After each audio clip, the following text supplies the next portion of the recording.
पानवाल्याने विचारलं, काय साहेब 20 वर्ष पान खायचा नेम चुकला नाही आणि 3 दिवस बघतोय फिरकला नाहीसा, काय चुकलं का आमचं?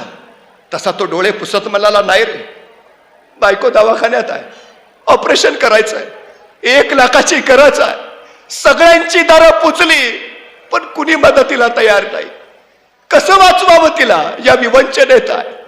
तो पानाचा ठेलेवाला गहिवरला, त्याच्या खांद्यावर हात ठेवत म्हणाला, मालक, आपली प्रॉपर्टी म्हणजे आपली ही पानाचा ठेला, इकलं तर 25,000 येत्याल, तुम्ही म्हणत असला तर आता यो पानाचा ठेला ऐकतो.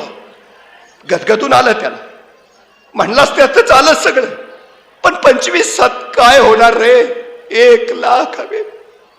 ठीक आहे करत तो तिथून पुढे निघाला, चालत राहिला. एकदा बघावं तरी डोळे भरून बायकोला म्हणून हॉस्पिटलमध्ये शिरला, काचेतनं बायकोचा चेहरा बघितला आणि एक मनात वाटून गेलं, हे तुझं शेवटचं दर्शन, नाही वाचवू शकलो. आणि डसडसा रडत तिथंच गुडघ्यात डोकं खुपसून बसला, हमसा हमशी रडायला लागला.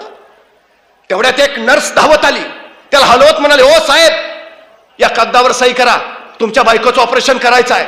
स्वर्ग भेटल्याचा आनंद झाला, त्याला काय कळेना. पैसे कुणी भरले, 1 लाख कुणी भरले, माझ्या बायकोला कोणी वाचवलं, माझा संसार कुणी वाचवला, कोण आहे तो?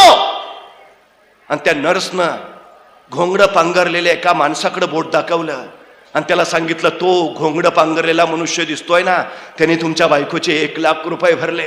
धावत धावत गेला, घोंगडं पांघरलेल्या त्या फटक्या माणसाला पाठीमागून कडकडून मिठी मारली, तसेच खाली पाय धरले. धन्य धन्य तुझी, उपकार केलेस माझ्यावर, संसार वाचवलास. कोण आहेस तू, कोण, का केलंस, आणि कोण आहेस तू हे म्हणत कोण आहे हे बघायला त्यानं मान वर केली.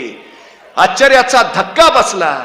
ज्या पानाच्या ठेल्यावर गेली 20 वर्ष पान खात होता, 2 रुपयाची नोट लिहून 2.25 रुपयाचं पान घेऊन उरलेले 25 पैसे ज्या भिकाऱ्याच्या थाळीत टाकत होता, तो भिकारी याच्या बायकोच्या ऑपरेशनचे 1 लाख भरून निघाला होता.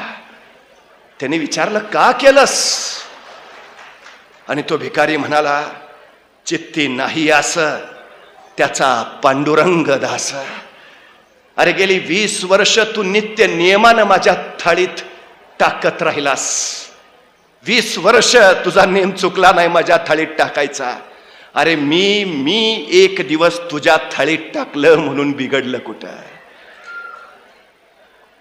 तो वरचा बसलाय ना, तो भरपाई करत असतो.